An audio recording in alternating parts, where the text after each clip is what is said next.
जे इंदुमतीने केलं तेच मला करायचंय। प्रत्येकाच्या काळाच्या दोऱ्या आता मला छाटायच्यात। काउंटडाऊन सुरू होतोय शास्त्री, हवा तो प्रयत्न करा। काळाला तुम्ही रोखू शकत नाही आणि वेळ मला रोखणार नाही। पार्वती,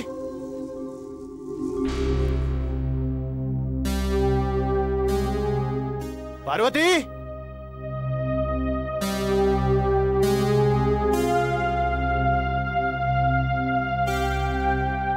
पार्वती,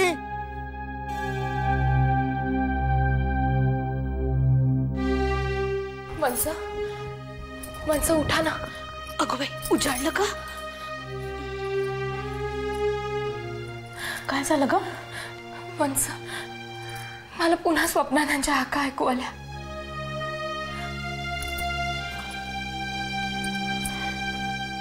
महादेव परत आलाय हे स्वप्नात दिसायचं सुद्धा बंद झालंय आता। पार्वती,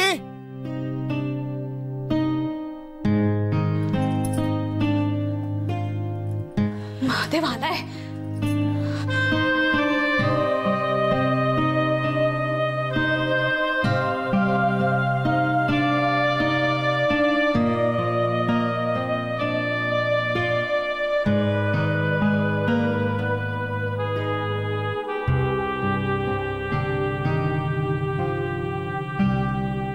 पार्वती,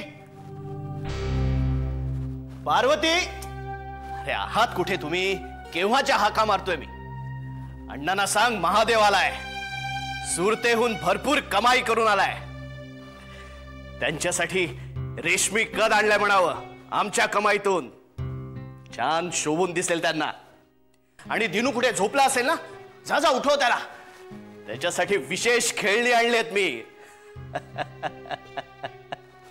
आणि हो, तुमच्यासाठी लुगडी आणली आहे, वासंतीसाठी आणि तुमच्यासाठी। हे बघा। अरे अशा उभ्या काय तुम्ही? जा जा वासंतीला बोलव। दिनू, सदाशिवा,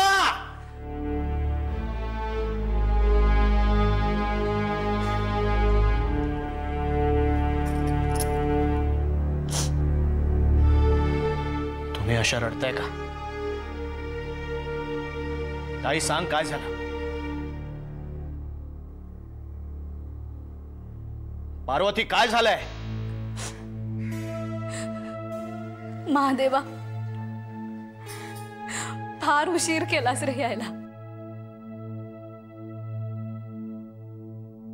म्हणजे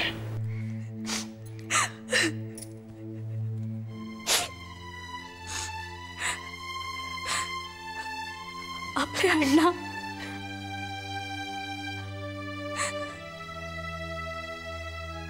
आपले अण्णा तुझी वाट पाहून गेले महादेवा।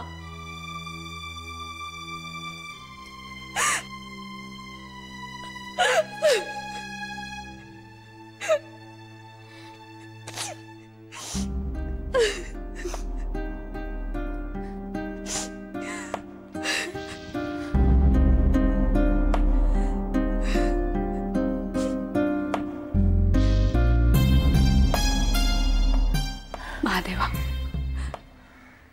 तू निघून गेलास अण्णांशी भांडून, आणि ते वाड्यावर काय काय रामायण झालं माहितीये तुला? तू गेलास आणि भालचंद्ररावांना सगळं रानच मोकळं मिळालं।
कशाला आलात परत?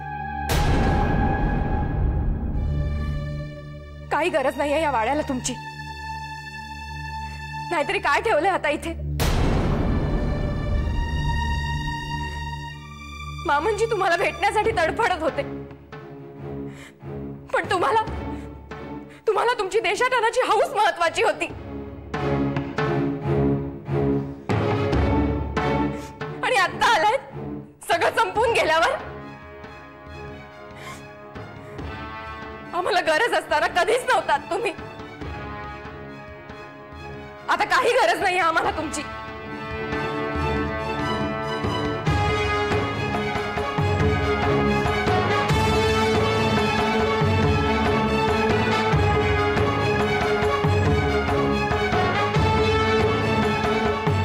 वेळेत आला असता तर हा पश्चाताप करण्याची वेळच आली नसती.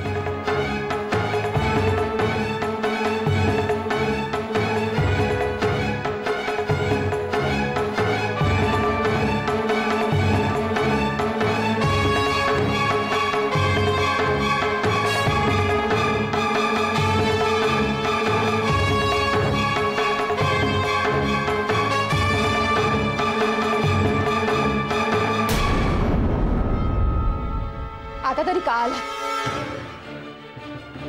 किती वाट पाहिली तुमची. काही गरज नाहीये या वाड्याला तुमची. अंत पाहिलात, काही उरलं नाही. सगळे गेले. काय मिळवलं आता येऊन? मी एकटी किती जणांची लढू. जबाबदार म्हणवताना कोलमडून गेले. जबाबदारी झटकून निघून गेलात. मागे वळून एकदाही पाहावंसं वाटलं नाही तुम्हाला? इथे किती राहिलेत आणि किती वैकुंठाला गेलेत. काय बोलतेस तू?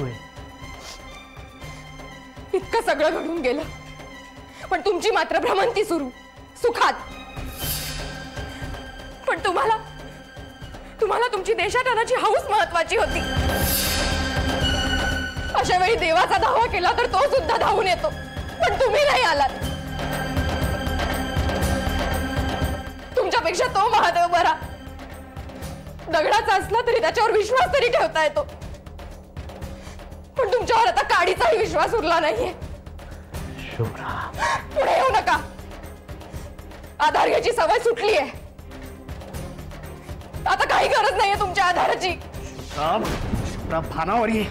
मी महादेव नाहीये, आदिनाथ.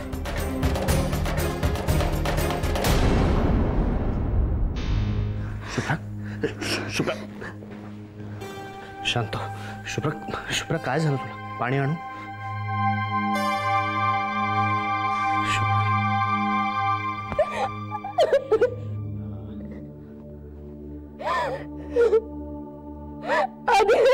शांत. सगळं संपलं.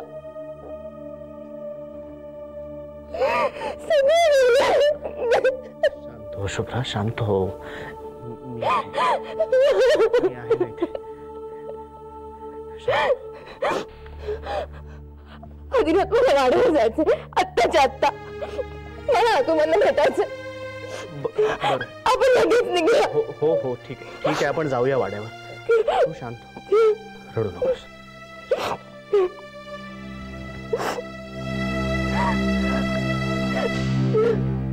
बाकी वसुधा, काय? तुम्ही इथे आल्यामुळे तुम्हालाच बदल मिळालेला आहे. हो ना. तुम्ही तो चेंज म्हणता ना तो.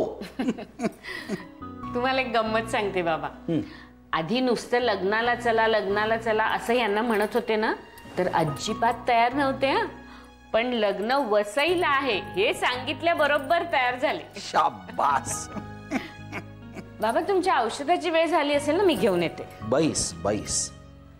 वेळ झाली की आपोआप कळेल आपल्याला. म्हणजे चला मालक, ह्या तुमच्या गोळ्या घ्या आणि दूध घ्या. दुधाबरोबर गोळ्या घेता का? नको रे बाबा, पाण्याबरोबरच दे. आणि विष्णू पंत, बोला. वसुधा आणि मधूसाठी फक्कडसा चहा करा. करतो. मला अगदी आराम आहे इथे. स्वयंपाकघराकडे मला फिरकू सुद्धा देत नाही हा. हळू. सावकाश. कमाल आहे खरंच विष्णू तुझी, सगळं वेळच्या वेळी. बर का वसुधा, हा विष्णू म्हणजे माझं गजराचं घड्याळ आहे. फरक इतकाच आहे की गजराच्या घड्याळाला किल्ली द्यावी लागते, पण या घड्याळाला किल्लीची गरज नसते. किल्लीवर नाही मालक, तुमच्या प्रेमावर चालतं हे घड्याळ. तुला खरंच सांगते विष्णू, बाबा आमच्या बरोबर राहत नाहीत, वसईला राहतात म्हणून आम्हाला वाईट वाटतं, पण ते इथे एकटे आहेत असं आम्हाला कधीच वाटत नाही. कारण तू असतोस ना त्यांच्या बरोबर, आणि आम्ही घेणार नाही एवढी तू काळजी घेतोस त्यांची. खरंय, आंधळ्याला जसा काठीचा आधार असतो तसा मला विष्णूचा आधार आहे. हो, मला आता हरभऱ्याच्या झाडावर चढवू नका. विष्णू, अरे खरंच म्हणतोय आम्ही. नशीब लागतं वहिनी, नशीब असं कुटुंब मिळायला.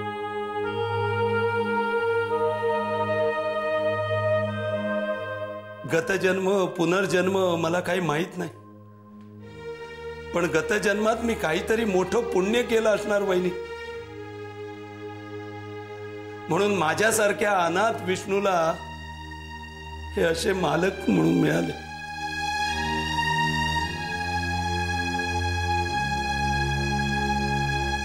वहिनी, हे माझे मालक नाहीत हो, माझी आई आहे, माझे बाबा आहेत, माझं अख्खं जग आहे ते.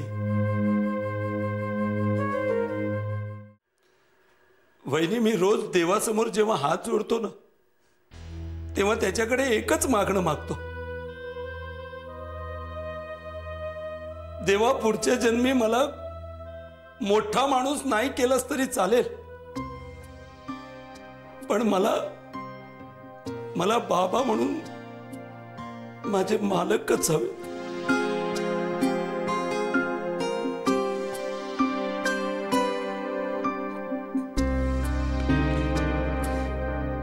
चला, आता आणखीन थांबलो तर रडेन मी.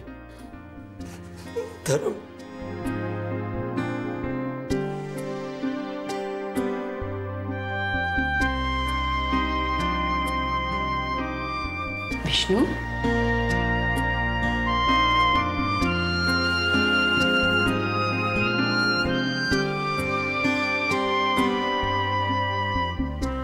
श्रीराम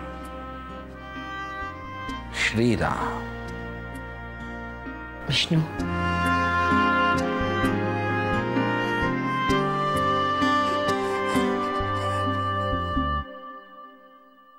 पूनम, अगं हे पूनम, हे बघ, हा फ्लॉवर पॉट वापरला तर चालणार आहे का?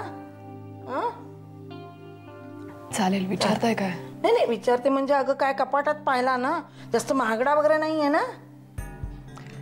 काढा वापरायला. हो, नाही म्हणजे आता ही काय वेळ घर सजवायची वगैरे नाही आहे, पण काय झालं माहितीये का, सकाळी अगं मी बघितलं तर ह्या फ्लॉवर पॉटला ना असा अगं उभाच्या उभा अगं तडा गेलेला आहे, आणि अशी तडकलेली वस्तू घरात ठेवू नये, माहितीये का, अशुभ असतं. अजून आता काय अशुभ व्हायचं राहिलंय कुसुमताई? काय म्हणालीस? काय नाही. हा, चला, आता जरा बरं दिसतं, आता जरा जीव थाऱ्यावरती आला, घालमेल संपली. आता हा तडकलेला फ्लॉवर पॉट टाकूनच दिलेला बरा, नाही तर झाड लावूया याच्यामध्ये काहीतरी.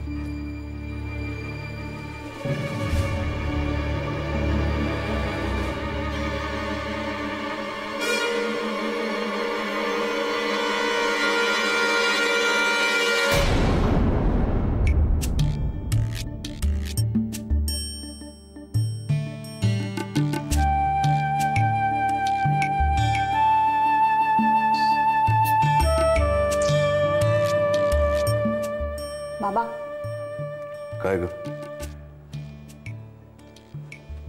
बाबा इकडे अगं. बघा ना. काय काय हो बाबा तुम्ही पेपरात डोकं खुपसून बसलायत. अगं. मला कंटाळा आलेला आहे. मी दादाला फोन करते. ए अगं त्याला फोन नको करू. अगं त्या दोघांना एकांत मिळावा म्हणून आपण इकडे आलो ना सगळे. डिस्टर्ब करू नको त्याला. तुम्ही पेपर वाचत बसलायत. आई तिकडे स्वयंपाकघरात, आजोबा देवघरात, विष्णू काका बागेत. मी काय करू? मला कंटाळा आलाय. मी कोणाशी बोलू? स्वतःशी बोल. डोळे बंद कर आणि स्वतःशी बोल. बाबा अगं त्या दोघांना एकमेकांचा सहवास मिळावा म्हणून आपण आलो ना इकडे. डिस्टर्ब कशाला करते त्याला मला कळत नाही. कोण आहे बघ जरा.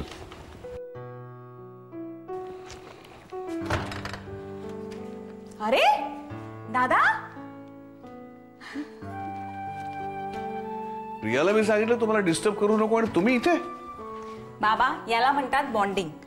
त्यांना सुद्धा चैन पडत नसणार तिथे. हो की नाही ग शुभ्रा? शुभ्रा काय झालं? आजोबा कुठे आहेत?